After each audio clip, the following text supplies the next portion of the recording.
The distinction between confidence and self-worth, I never really understood that. I was like, well, those are the same things. If you're confident, you know you're valuable. But no, you can be insecure and still have self-worth. Confidence doesn't mean you don't have like the little voices or like those moments of insecurity or flights of comparisonitis. It means you do it regardless. You learn the most when you fail. You learn the most when you lose.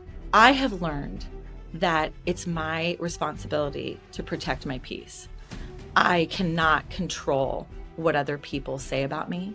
I can't control how other people act. I can only control how I react. I don't want to be a Debbie Downer, but there are people out there who can't wait for you to fall. When you make a mistake or when you make a wrong turn, you feel like you've taken 10 steps back.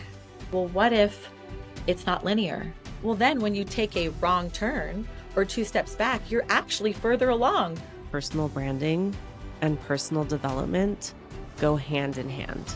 You are not going to build a personal brand that you feel proud of if you're not spending time developing who you are as a human being and committing to getting better every day. If at the end of the day, you're a good person, you know your shit, and you're being consistent, who cares what anyone else says? Today, we are so excited to be sitting down with a true powerhouse in real estate and social media, Taya DiCarlo. She's known for her relatable wisdom and her authenticity. Taya has turned her real estate expertise and life lessons into a thriving online presence.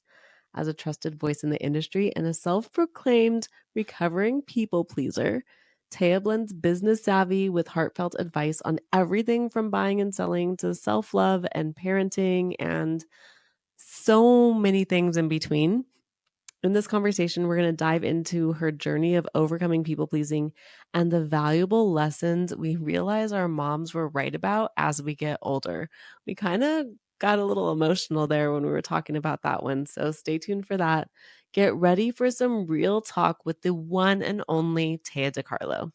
Okay, we're diving right in here. So, your social media presence, Taya, has grown into a powerful platform for your real estate career and obviously a personal brand.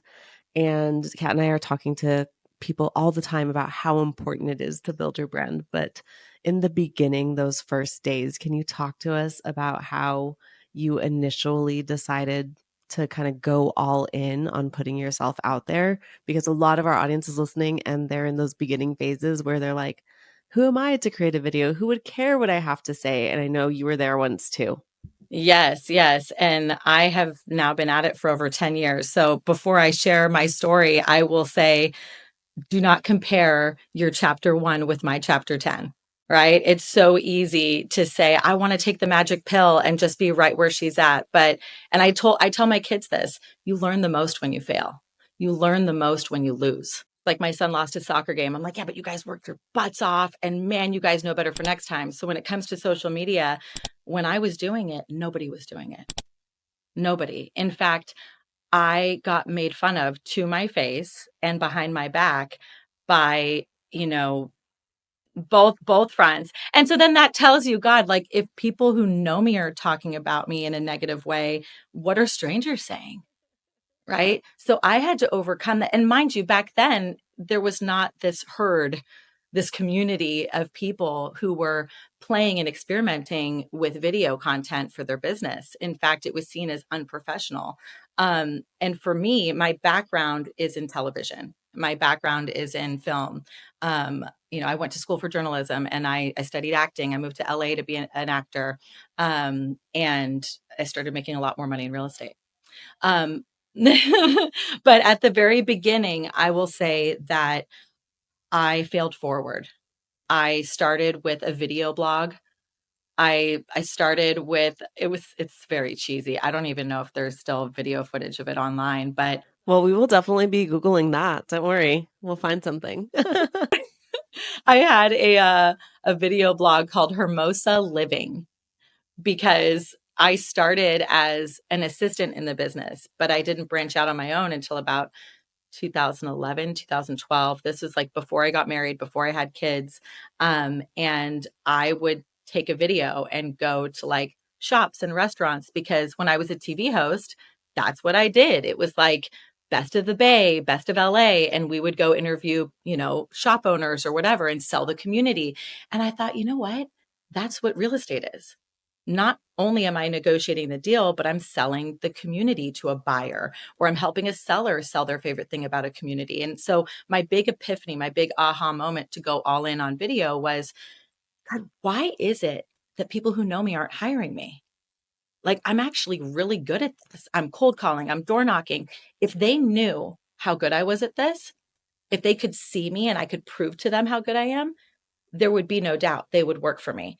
And so I had to really get over the fact that the people who knew me didn't hire me in the very beginning. It was complete strangers from cold calls. And I had to build my business brick by brick, video by video, failed video after failed video.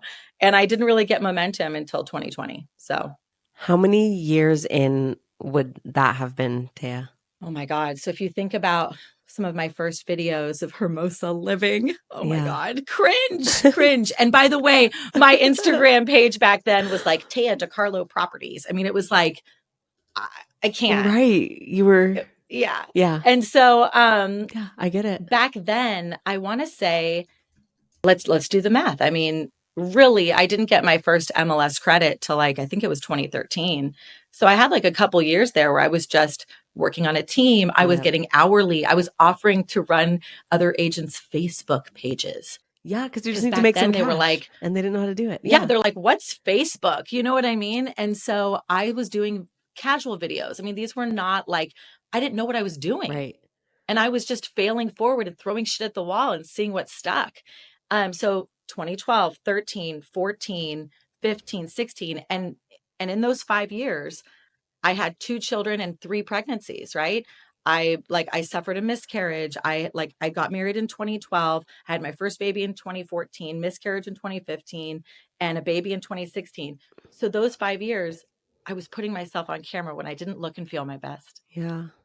I was starting and stopping my career 3 different times. Very stressful time in my life. But I just kept pushing forward. And so when you really think about that, those 5 years were the best time for experimentation. Yes. When no one's watching. No one does. So there's who cares if you had a shitty video? No one fucking saw it. Yep. My mom liked it and she commented on it. Thanks, Mom. You know what I mean? Yeah. And I liked it myself.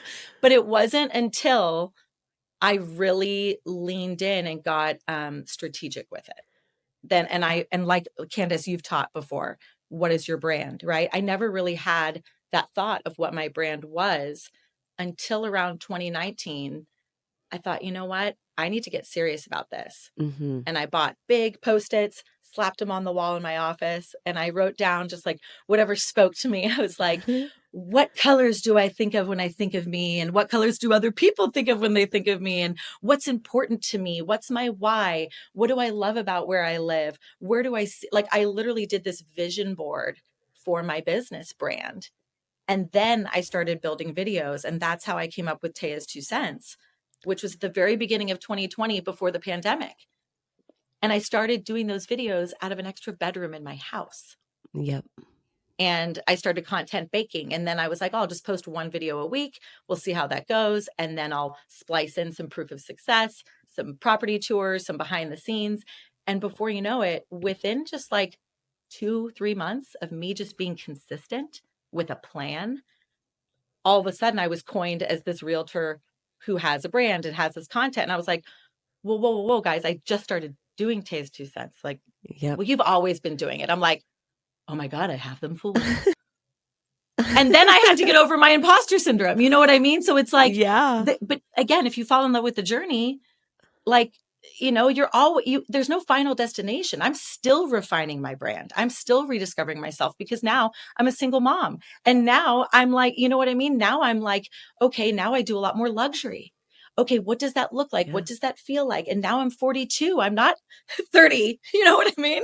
So it's and now my kids are older. So it's just, you have to be in love with the journey of failing. And your brand evolves along with you and your life and everything that goes along with it. And I think the thing that holds a lot of people back is feeling like they have to know today what their brand is going to look like in 5 years? And although we can have an idea of where we want to go, ultimately your brand is just going to evolve just like everything else in your life.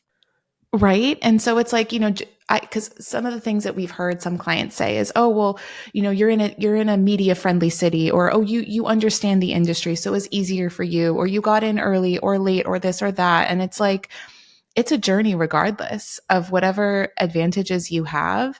And that imposter syndrome too, after doing video for years, you still struggled with. Like Candace and I talk about that often. Yeah, it pops up, right? It's like, oof, like I thought I handled you. You're like, nope, it's right there. Well, especially when it's in your face, especially when the comments are in your face, or Yeah. you have people in your life who tell you what people say. And you're like, I'm going to kindly request that you don't tell Yeah, me. let's just put a boundary Because right there. I've paid my therapist a lot of money to quiet my inner voice. I don't need to hear the outer voices. Do you know what I mean? And let's be real. There are people who don't wish you well. I don't want to be a Debbie Downer, but there are people out there who can't wait for you to fall. And they have their own issues, but I have learned that it's my responsibility to protect my peace. I cannot control what other people say about me. I can't control how other people act. I can only control how I react to their rudeness, how I react to their kindness, how I react to criticism. I can only, and I'm going to get deep here, I can only react to my own inner thoughts, right? I had this conversation with my therapist last week, and I said to her, I go, so Dr. D, what you're telling me is you want me to like talk to myself like a freaking lunatic. And she goes, that is mindfulness. And I'm like, oh my God. So mindfulness is taking the observer. Well, you're already talking to yourself.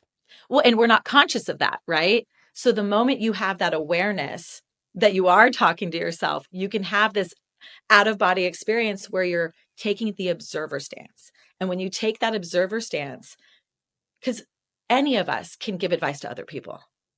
It's hard to give Yeah. ourselves that advice. So when I have my imposter syndrome, when I'm overly critiquing myself, I have 10 videos to share and I haven't posted any of them because I'm like in my head, I take the observer stance and I go, okay, what's really going on here? Where am I feeling this in my body? Is it up in my head? Because if it's in my head, it's a lie, Yeah. right? It's that inner voice that's there to keep me safe, that's to avoid danger. But that's our primal instinct, right? Is to keep ourselves safe. When in reality, in business, in life, in modern day life, taking risks is where you get rewarded. If you just sat here and did nothing, you're guaranteed to have nothing. And so for me, getting out of my own way to this day, it is a practice. It is not, I don't want anyone listening to think that I have it all figured out because I definitely don't. Look at this creepy hand behind me, by the way. These are like my, We're in, here for the Halloween vibes. in case Yeah. anyone wants to know, I don't just have like a fetish for Halloween with like creepy skeleton hands coming out. If you did, it would be okay though. We love Halloween here. I would have a whole new audience. They're like, we totally dig her. She looks like a basic blonde, got but something she's more got going like on. Yeah. edge. She's got edge. But my point is that even the people who have training to be on video, um, but you have to remember that training was for a certain objective. This, the, the internet, social media, movies, television, I would argue that it has evolved more in the last 3 to 5 years than it has in the last 20. Where you're even seeing commercials that are being filmed on a handheld. You're even seeing Ariana Grande film videos with bad lighting and no microphone because it feels more intimate, right? So you have to figure out what works for you and get out of your own way and understand that if at the end of the day you're a good person, you know your shit, and you're being consistent, who cares what anyone else says? And that's what I tell myself all the time when I hesitate posting. I'm like, oh Yep. God. I'm like, don't look at the Yeah. comments, try not to be a people pleaser. I think about that often if I'm critiquing myself too much or I am hesitating to hit post. I say, if my best friend showed me this video, what would I tell her? I'd be like, fucking post it. Oh my gosh, you did that? That's so cool. Like, let the world know what you do. I would be her hype person immediately. And so I have to remind myself, like, how would I react to my best friend if she was having these moments? And I would be like, hell yeah, put it out there. Go for it. Do it. And so I have to tell myself those things too. That's great advice. So people pleasing is definitely on our list of things to talk about today. Really? Yes, because it's definitely been a thing that Kat and I have talked about many times. Kat's evolved in her out of her people pleasing era, I'd say. And I don't know if I actually was in a people pleasing era, but I do know that there's some times when I get around people like you, Taya, where I'm like, oh my gosh, she's so cool. Like, I want someone who I admire to also think I'm cool, right? So, like, there is like a little like people pleasing in that. Like, I don't know if it's fangirling or what, but I meet people who are doing incredible things and I'm like, oh, how do I get them to want me to hang around them, you know? Yeah. Yeah, and I feel like totally. that's probably in the people pleasing vein, I guess. Well, just so you know, I feel the same way. Yeah. So I feel the exact same way. And that's what we need to tell ourselves is like, what if, like, we need to start going to the what if positive, Yes. right? What do you say about that, Kat? So it was a reframe that one of my coaches had shared with me about like year and a half, probably almost 2 years ago. She was like, Kat, I know you were raised to be a good girl and to always say yes and to always help and to always like, always, always, always, right? And she's like, did you ever stop to ask why you would always say yes? And I thought about it. And the realization my coach was guiding me to was that people pleasing is actually a really subtle form of manipulation, and that you're wanting to manipulate how people see you, those around you. You want them to think, oh, I always say yes. Kat's got it. She can handle it. She knows everything. She da da da da da da. Even if it's not true, even if I don't want to, even if I end up resenting them, even though I was the one that said yes to their request. And how can they know? They can't read my mind. So when she shared that with me, I was like, oh, I don't want to be manipulative. I don't like manipulative people. And she's like, well, you have, you know, and I'm like, oh, mm-hmm. So that reframe was really helpful for me to just kind of like stamp it out every time it crops up in my day to day, still to this day. So what I'm hearing is like asking yourself, why am I saying yes to this? And is this in alignment with what I'm committed to? Mm-hmm. Yeah. Is that it? Yeah. Gut checking it. Yeah. I think for me, people pleasing has been a really challenging thing for me just my entire life. Whether it's like following the cool girls in elementary school, right? Or those girls, right? Or compromising your own integrity at a very young age for me, when I take myself as an adult and I've examined like this people pleasing stuff, right? Like, why have I stayed in toxic relationships, whether they be romantic or friendships, right? Why why have I compromised my values and my morals and integrity to just be accepted by the cool crowd, right? And so I've really unpacked that over I've examined, right, the last 42 years.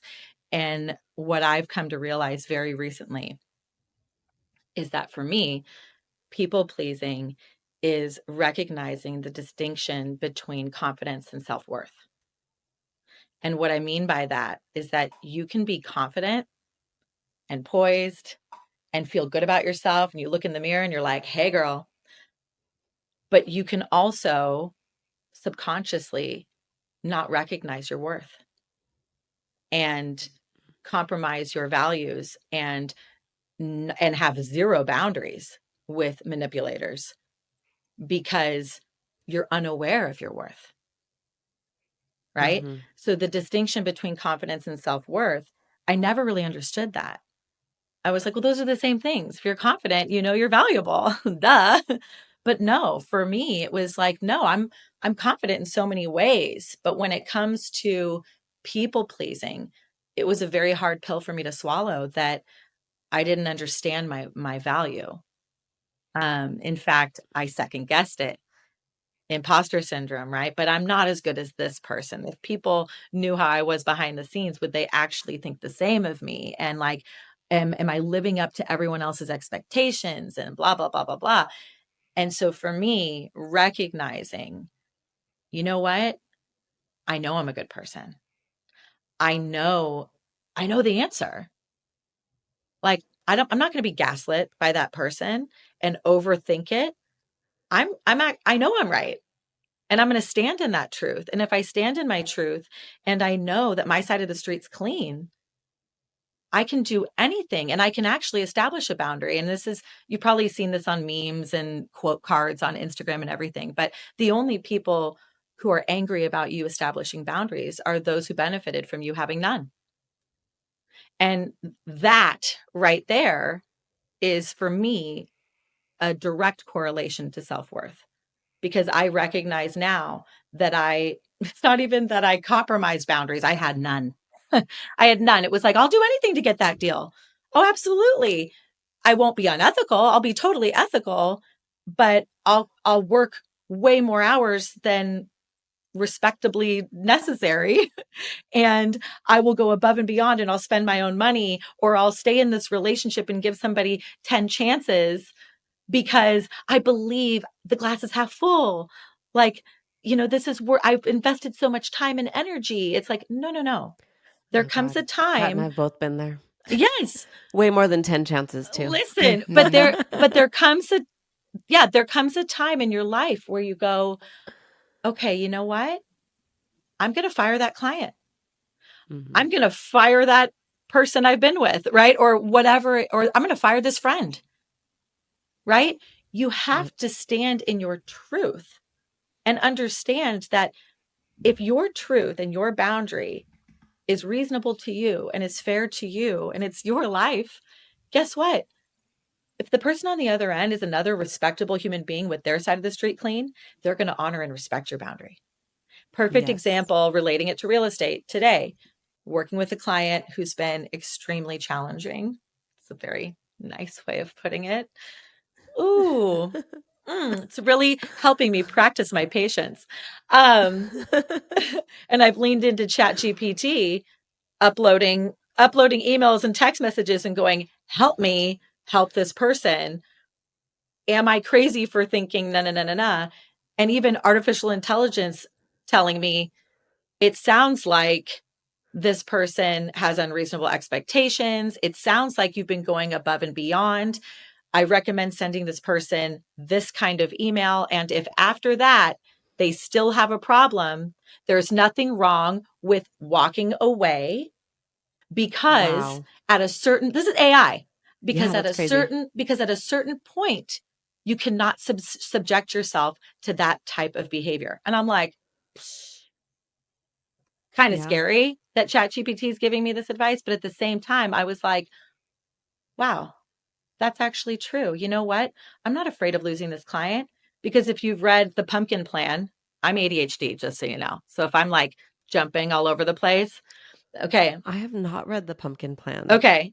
So this ties into not only the season that we're in right now, but also to business. Pumpkin farmers will cut off diseased pumpkins on the vine that are sucking up an unreasonable amount of energy to the large, healthy pumpkins that they're trying to grow for the pumpkin festival. Okay. And so the only way to get more energy to that pumpkin is to cut off a toxic one. And even if that toxic one looks really big, if it's diseased and it's infiltrating the health and wellness of all these other pumpkins, it's got to go. You know what I mean? And so for me, after reading that book, and it's Yes. all about entrepreneurship, and Mhm. it's a great book. Mike Michalowicz, and he actually wrote Profit First as well, two excellent books. But I've learned that now I can't be afraid of losing a client, even if the paycheck is really big. If I gave it my all and I'm putting in so much effort and it's taking away from other amazing clients, there's nothing wrong with standing in my truth, recognizing my value, and respectfully saying, hey, I've given this my all, and it's clear to me that we're not in alignment. I'm happy to refer you to someone else or gracefully step down. And the moment I established those boundaries yesterday in an email to this client, guess what? We're back on track, baby. Look at that. We're back on track. But don't get it twisted. If it happens again, I will walk away. And you can follow up with me in about 30 days and ask me. Yeah. So self-worth and confidence tied into people pleasing. If you recognize your self-worth, you can let go of being a people pleaser and please yourself. Put your oxygen mask on first. So what are some tips to help our listeners recognize their self-worth? What's worked for you? Well, this is very new to me. I'm practicing on a daily basis. So step one, acknowledging that there is no end game. Yes. Right? That this is a journey. In fact, I was on stage recently in Temecula at a women's conference, and I was talking about how, in life and in business, we've taught that everything's linear. Climb the corporate ladder, moving forward in your life and moving up, up, up, up, up in business. And we've all just kind of accepted that. And so when you make a mistake or when you make a wrong turn, you feel like you've taken 10 steps back, right? And you feel like you just can't catch a break and you have all these negative thoughts. And so I told the audience, I said, well, what if it's not linear? What if this journey in business and in life is not linear? Well, then when you take a wrong turn or 2 steps back, you're actually further along on the journey. Yes. So it's not backwards. It's not up and down. You're actually right where you're supposed to be. This is an opportunity. Any challenge that you have in your life, whether it's a challenging client, a challenging transaction, a challenging relationship, a challenging friendship, challenge in parenthood, whatever it is an opportunity to slow down, take a deep breath, and ask yourself, what was my role in this? What was my role in this? You not blame. What's my role? Where do I lack accountability? Maybe your accountability is not walking away sooner. Yeah. Right? Mm-hmm. Relationships are a two-way street. You can't just be a victim, right? Not to say if you were victimized by a client or relationship, whatever, now you're not being victimized in this very moment. You're a survivor. And again, not to go back to my Dr. Dana, my therapist, but when you said, what are some tips? The tips that I go to are from what the guidance she's given me as my fairy godmother. She says, God, we're so Halloween. I'm about to drop another Halloween. But she says, the way we speak to ourselves when we're being mindful and having these inner dialogues with ourselves, the words that we choose are so important because words cast spells. And that's why we call it spelling. Yes. Right. So Dom and I were just talking about this. So it's so important. Yes. It's so important because if you say, why can't I just do that? Why can't they just do that? If you substitute can't with won't, you're like, I can't do that. If you substitute can't with won't, you just go, I won't do that. All of a sudden you're empowered. You're more powerful. Mm-hmm. Yeah. You're like, oh, I choose to not do that. Right. Now it's not happening at you or to you. It's happening for you. It's giving you the opportunity to choose. Do I want to practice patience or do I want to practice self-worth and boundaries? Right. Yes. So I lean into the words I choose. Right. I recognize that this is a journey, that failure is a part of the process. And the other tip that I've been using lately, because I recognize that I struggle with ADHD, and I know it's such a buzzword right now, but especially for women, we were so grossly undiagnosed and underdiagnosed for the longest time. And that's not to say that you need medication. It's to understand the way your brain works, right? Yeah. Most creative people are running super, super fast inside of their brains. And we tend to procrastinate and we tend to get hyper. It's not that we have a lack of focus. We actually hyper focus on things at the wrong time. So a big tip for anyone who has big ideas. They're so great at making a plan, but the doing part is like, I don't really like the doing part. For me, I actually have written this down like all over my house now, and it's worked really well for me. I turn it into a game of, there's two games. The first game is Would You Rather, and not the Would You Rather that you're thinking. Yeah. It's that we all played once upon a time. right. It's Would You Rather for business, right? So Mhm. we all have that client or that lead that we're like, I was supposed to follow up with that person, and it's been too long, and I'm just going to hide under this rock and It's awkward pretend. now. Yeah. It's awkward now. Mhm. And what am I going to say? And I'm just going to pretend and pretend and pretend like it doesn't bother me. And guess what? You don't forget. Right. Every Mm-mm. time you're reminded of that person, you feel what? Shame, guilt, remorse, Mhm. overwhelm, right? Yes. So I asked myself, would I rather feel guilt, shame, and remorse and have zero possibility of making money with this client? Or would I rather call this client or email this client or text this client and feel a little less shame, a little less guilt, and the probability of making some money? Yeah. And when you do it like that, you're like, well, of course. silly Taya. And then the Yeah. other tip for everybody listening, this is a great one. Okay. Everybody has games in their house with like dice, right? Yeah. Just get Mhm. one die and then get, 6 Post-it notes. And on your Post-it notes, 6 tasks that you've been procrastinating on. Now, this can be for life. This can be for business. This can be all the things that you're like, I know I should do it, but you're like, I've got to change the laces on my old shoes. You know what I mean? On your Um, roller skates, probably. yeah, my roller skates. Yeah. And so I write them down, right? And usually, by the way, these tasks only take like 15 Oh minutes, my gosh, I know. right? Yep.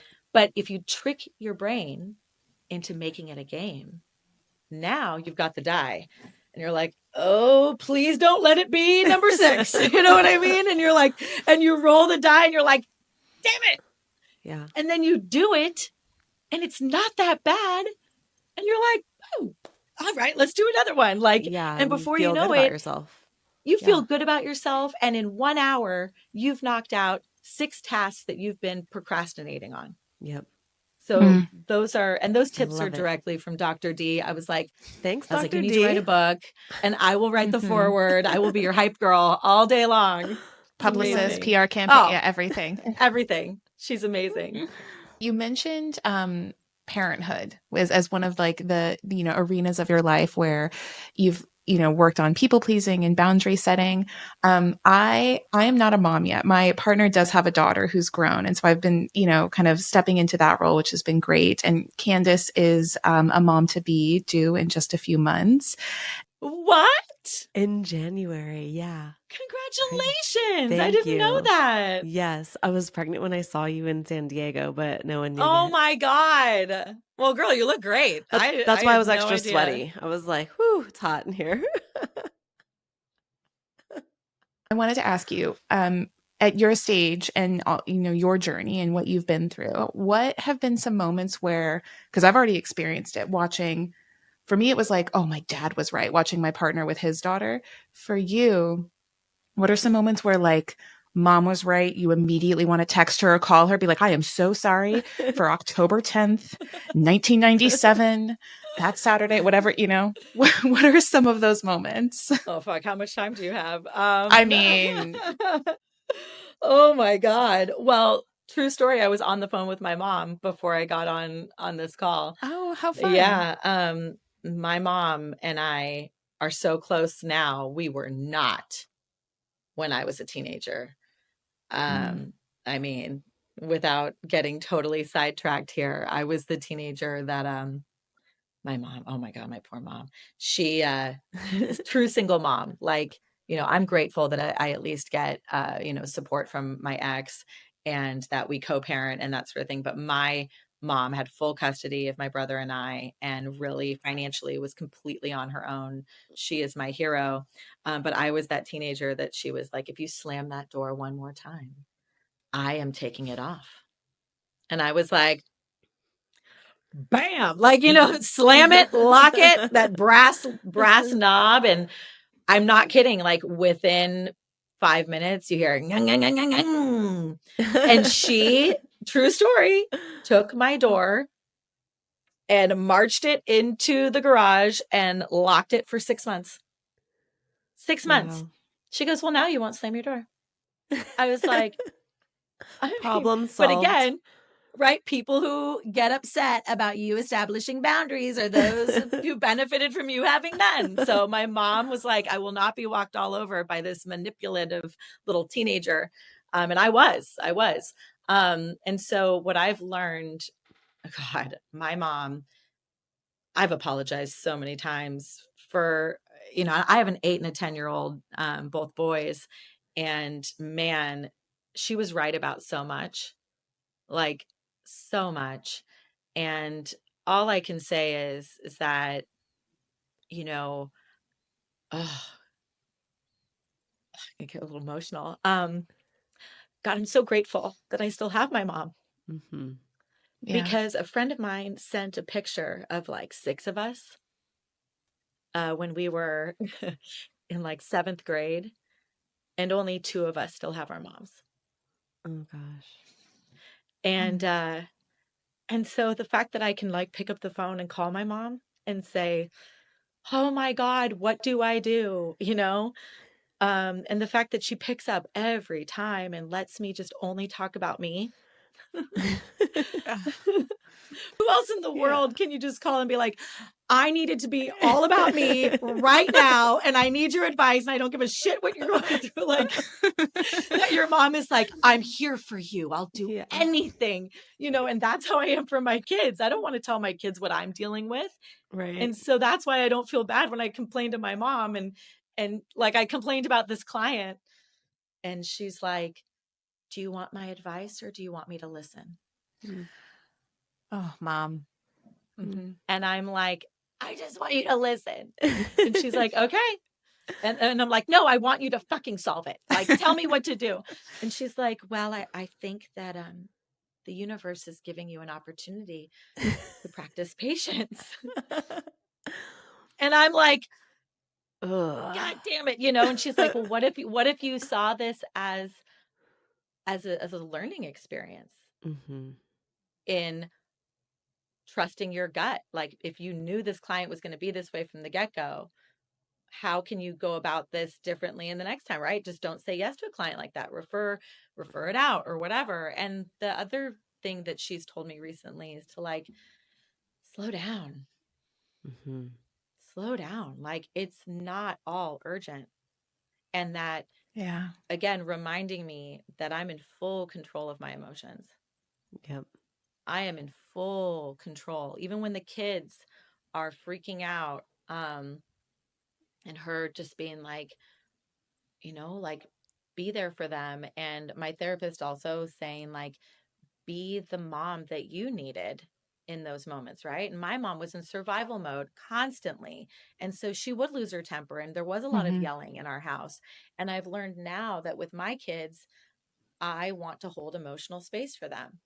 And that when they're having a meltdown, which as they should, their brain is not fully developed, even at 8 and 10 years old. Yeah. Right. This is We a have great tip. meltdowns. Yeah. Oh, we have meltdowns all the time. But actually, this is my roundabout way of giving another tip. Mm-hmm. When a child is getting extremely upset and unhinged, completely unreasonable, like psychotic, and you could say the same thing about clients, or Hypothetically, right? Though hypothetically. or a partner or an ex or whatever, hypothetically, to get curious. If it's challenging for you, if you're hot tempered, like I'm Greek and Irish, Oh, girl. Mm-hmm. fire. Yeah. Fire. Like, for me, the way I practice patience. I don't say I'm going to be patient. Like, yeah, right. My brain is like, fuck you. No, we are going to fight. We don't fight and flight. If you have fight and flight response, I'm like, fight every single time. Or fight harder. Exactly. Whereas for me, in order for me to slow down, I trick my brain by just saying, let's get curious. Let's get curious about where this emotion's coming from. And just getting curious puts you into the observer stance. Because when you're in the observer stance, you can see things clearly. Like if I told you right now to hold your palm up to your face, like go ahead, like hold your palm super close up to your eyes. Can you see the wrinkles in your hand? Not really. They're blurry, right? But the moment you pull your hand away, so like pull your hand further, further, further, further away, now you can see all the details in your hand. Perspective provides clarity. And in order to get perspective, you have to have distance. And if you can't get physical distance, then time provides distance, even if it's a couple minutes of just going, I'm going to get curious where this emotion's coming from. I'm going to get curious where this anger is coming from. And then you can hold space for that person and be like, okay, what do you need right now? And then you could say, do you want me to just be here and listen to you? Or would you like my advice? Right? And then with the client can go, I just need to vent. I'm just angry. I know it's not your fault. I'm pissed off right now. And I'm mad at this situation. It's the principle of the matter. Wonderful. Where do we go from here? So powerful.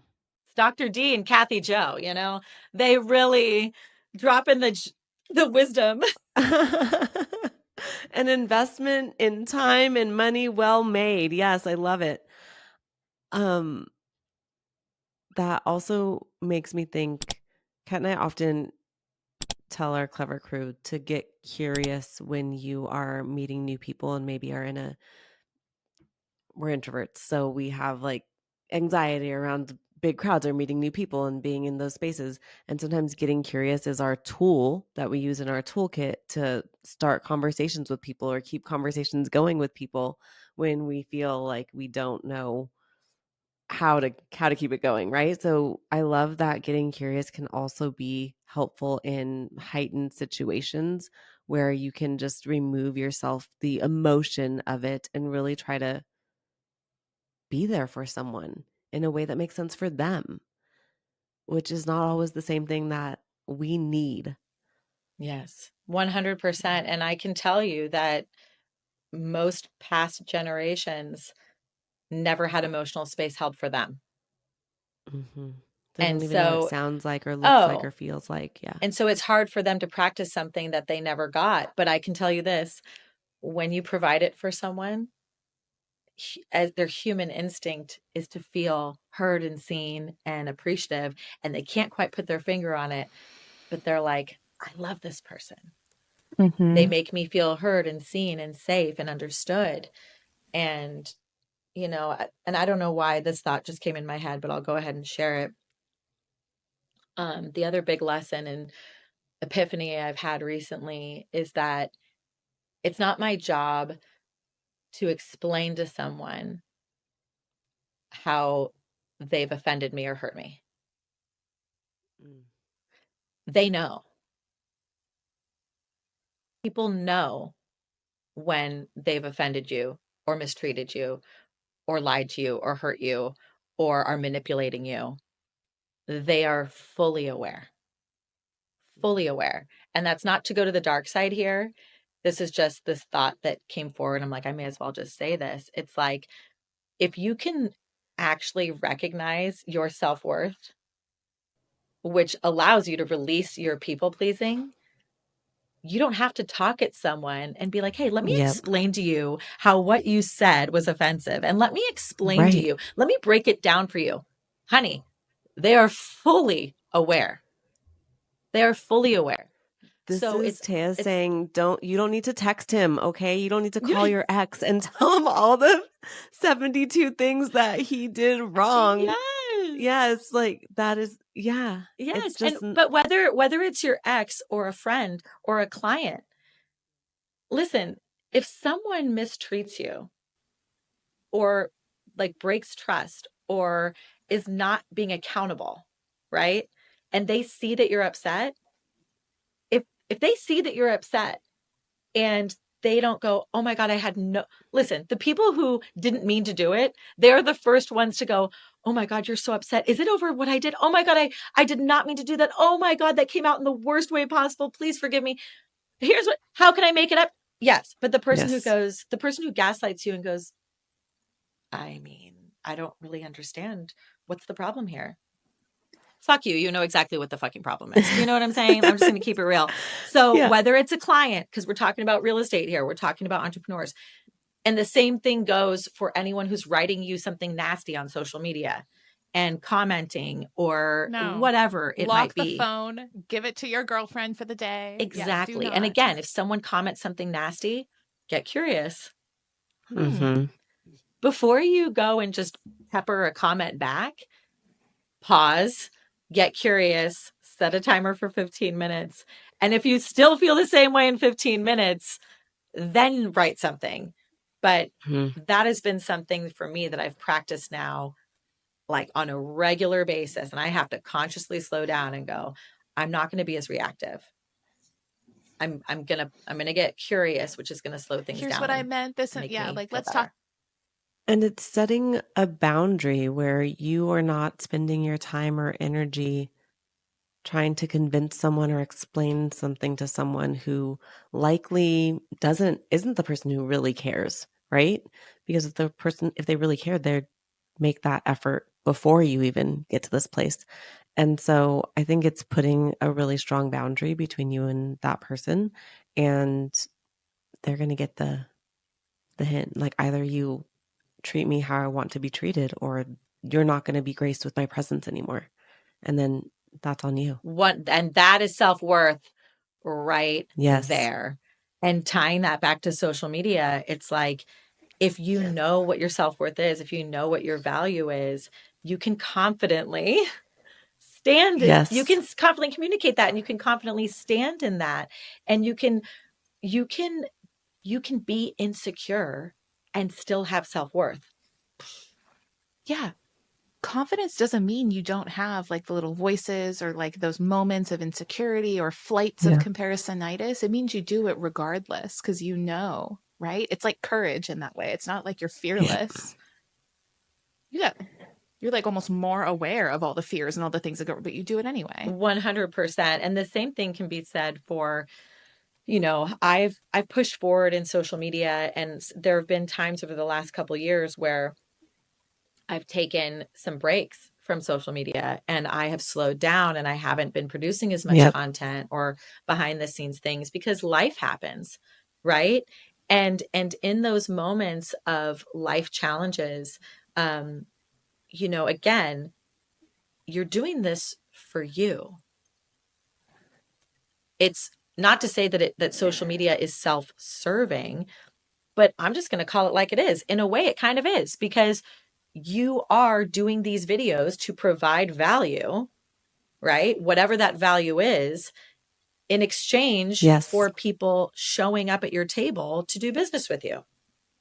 So yes, it is self-serving in a way. You're providing a service, you're providing value, you're sacrificing yourself, so to speak, putting yourself out there, you're being vulnerable, and then you get rewarded with new relationships, and with business opportunities, everything. And so it's okay to take a break sometimes. It's okay to slow down and rebrand yourself and to go, I'm not the same Taya I was in October of 2021. I'm just not. I'm also not the same Taya that I was in October of 2023. I've experienced some depth in my life over the last 3 years, and I'm constantly navigating it, and I've fallen in love with the journey, and I've had some ups and downs in my business, and I have no shame in saying that to people, because I think there's a false narrative out there that real estate is just, sunshine and rainbows all the time. Bells, whistles. Oh my God. Sports cars, champagne bottles. Yeah. As a civilian, that's what I see. Yes. And I'm like, very different than the conversations I have with clients often. Yeah. And it's not that way all the time. And in fact, like most entrepreneurs, you will go through seasons seasons of change where you go, I'm going to have to make some cutbacks, right? I'm going to have to, because you're a business owner. You're going to look at your profit and loss statement and go, am I getting a return on that? No, I'm going to pivot, right? And so just because something worked for you 3 years ago doesn't mean it's going to work for you now. And it doesn't mean that you're worse off or not as successful, because again, life is not linear. We're taking some step backs. We're cutting off the diseased pumpkins to grow a bigger, more beautiful pumpkin and to be more successul. And that's where All the pumpkins. Kill the pumpkins. That's where I'm at right now, where I have made significant, cutbacks in my business because I have big plans for the future. And I'm really enjoying being humbled because I know, like I told my son yesterday when they lost their soccer game, they were down, but they were so damn gritty. I mean, they were getting 10-year-olds are fierce. 10-year-old boys are throwing elbows, they're slide tackling, they're checking each other. It's wild. But I'm like, they could not be counted out. They could not. They were down by 4 goals, and you would have thought that it was tied. You would have thought that it was tied. They were like, we will be damned if we're going to get our noses shoved in this. Like, we're going to go down with a fight. And there was something beautiful in that moment where the bonding and like the grit. Yes. Too, And like that's that they life. build. That's life. When you're down and out, correct me if I'm wrong. When shit's hard. Yeah. Oh no, that's where all of it. That's where you sharpen that axe and you're like, yeah, baby, next season, it's on. Like, it's on. Like, because the winners, they fall asleep at the wheel, don't they? If they win too many seasons in a row, they get a little cocky. Yep. They lose their hunger. They lose the hunger. They really do. And that's why I'm seeing it through the perspective, because again, words are important, right? I'm seeing it through the perspective of this is an off season for me personally, but it's not indicative of who I am. And I'll leave you with one more Dr. Dana quote, because she's so damn good. Oh, we love you, Dana. Oh, Dr. D, we're gonna have to send this to her. She's so good. I said to her, without divulging what I'm going through privately, because you wouldn't know it, but I'm navigating the hardest year of my life right now. And I say that with a smile on my face because on our last call, I was like really upset. And I said, I don't want this challenge to define me. And I feel like it's become my new identity. And it feels itchy and it feels heavy and I feel disgusting. I don't feel like myself. This is not me.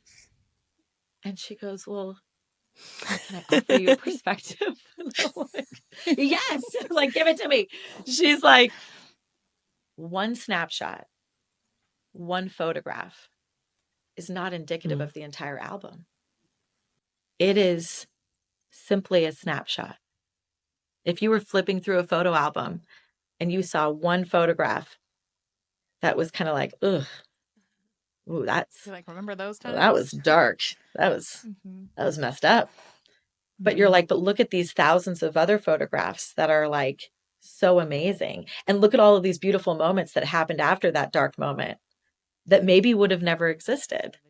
It's that perspective again. So, you're stepping back and seeing that picture differently. Yes, the depth, right? Like holding it back. And because if you're only looking at this one photograph, of course that's all you see. Yeah. But that allowed me to go, ooh, that is not my identity. Yeah. That is not my story. That is not how this ends. Like, this is a journey. This is not linear. This is like, and it's not going to last forever. Everything is temporary. The good, the bad, and the ugly, they're all temporary. So when you have the good moments, you savor them like eating dessert really slowly, right? And when the bad moments happen, you go, well, we're going to buckle down for the storm and let it pass, right? And just control what you can control and let go of the rest. This has been so amazing. Thank you so much. We have a few things left. We are also sending you all of the good vibes to navigate this year, and love and light and grace and ease and everything. I love to hear it's that. transitioning already. Okay, love it. I already feel it. But again, that's all about perspective, right? This is for the Clever Crew. If you've been listening to this whole episode, this is a reminder to you that personal branding and personal development go hand in hand. You are not going to build a personal brand that you feel proud of if you're not spending time developing who you are as a human being and committing to getting better every day. The next thing we want to do with you, the last thing we want to do with you, Taya, I know we're over time, but so many incredible stories. We couldn't stop. Yeah, we couldn't stop. I told you. I told you. Yes, you did. She warned us. Is Kat is going to do a rapid fire with you, and then we're going to let you go. Go ahead, Kat. Rapid fire. Okay. So, rapid fire number 1, Taya, what was one of your childhood nicknames? Oh my God. We have to know. Oh God. I don't know if I want to say it. Come on. Or you could do high school nicknames or college nicknames. Oh God. See, it's the college one that I'm worried about. Oh boy. I'm just gonna say my nickname. I'll do an off record one for you. But the nickname that people who know me really well will just call me T. Okay. That's so safe. All right. But T's we're going to good. let you pass Yep. on that one. Since you gave us a lot of other stuff today, we're going to let you pass with the T. Okay. Are you, very apropos as we're recording this originally in October, are you team pumpkin spice or not? No, not Team Pumpkin Spice. Okay. Good to know. What is the most underrated tool or software that you use in your business? My therapist. Ooh, yes. So good. So good. What makes you nervous? The moment before posting a video. Still 10 years Mm-hmm. in. Okay. Yeah. Clever crew. Yeah. No excuses on your 7th video ever. Okay. Who is your celebrity crush? Oh, Jennifer Aniston. Timeless. I just love her. She's half Greek like me. Oh, I didn't know that. I've loved her, and I've loved her since Friends, and I love her and Reese Witherspoon. Great choices. Okay. Yeah. Last book or audiobook that you couldn't put down? Oh my God, where do I even start? Just the last one. Oh God. Okay. That I couldn't put down. I binge listened to The Mountain Is You by Brianna Weiss. Hold on, writing that. So The Pumpkin Plan. Yep. Thank you. Yeah. Yeah, it's all about overcoming self-sabotage. Love it. Yep. Okay. So as you probably know, because you've seen Candace at events when you both have spoken there, she's often at the airport. So Taya, your airport arrival time when you're traveling, is it 2 hours before boarding or 2 minutes before boarding? 2 hours. I'm a bougie club girl. I want to go up to the Sky Club. There we go. I want get those Delta all points. the Yeah. Mm-hmm. All right. There we go. Oh yeah. I'm working on converting Candace, but as it stands, she is still like team last boarding call over the intercom. I have one more celebrity crush. Oh, tell us. Because it's like totally funny. And it's funny that they're women, that my crushes are women. Yeah. Because I love men, but like my celebrity You get girl starstruck. crushes, Yeah. I do. I don't really get starstruck by men. I'm like, you're just another guy. Sorry. Sorry, I said it. I love men, but my celebrity crushes are obviously women. I love Kristen Wiig. My boyfriend and we send each other Kristen Wiig gifts on a daily basis. Like we are obsessed with her. I'm obsessed with her. I think she's so funny. And I just think she's amazing. The best. Shout out Kristen Wiig. Yeah. All right. So another thing you may not know about me, I love all things astrology as a way of better understanding people. It's like the New Age Myers-Briggs. So Taya, do you know your sign? And if not, what's your birthday? Oh, girl, I am a Taurus through and through. Yes. I am loyal as the day is long. Stubborn, but if I bougie. find out someone is scheming, I will come for you. I will come for you. I love my Taurus women. And if anyone screws over my friends, I will come pray for you you like you came for me. Pray for these people. Yeah, I am a hardcore Taurus, May 11th. Heart of May. Yeah. Oh man, I am as as Taurus as they come. I love that so much. My moon is in Taurus. So Taurus women, like with the strength, the loyalty, just like the mafia mentality. Yeah. I love it. I love it. Oh, I mean, like abso-fucking-lutely. Yeah. Okay, Taya. Well, this has been so much fun. This hour flew by. Please share the Clever Crew. Where can they find you and hang out with you online?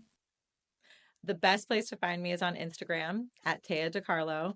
I still play on TikTok. I'm rarely on Facebook. So Instagram is the best place to find me. Amazing. Well, go connect with Taya. And thank you so much for spending so much time with us today. This was such a treat. Thanks for joining us on Not Nice, Clever. Remember to follow Not Nice, Clever wherever you listen to audio. And if you haven't already, drop that 5-star review. Share your takeaways. Tell us your story. We love to hear it. Signing off, your not so nice, but oh so clever besties that mean business. See you soon.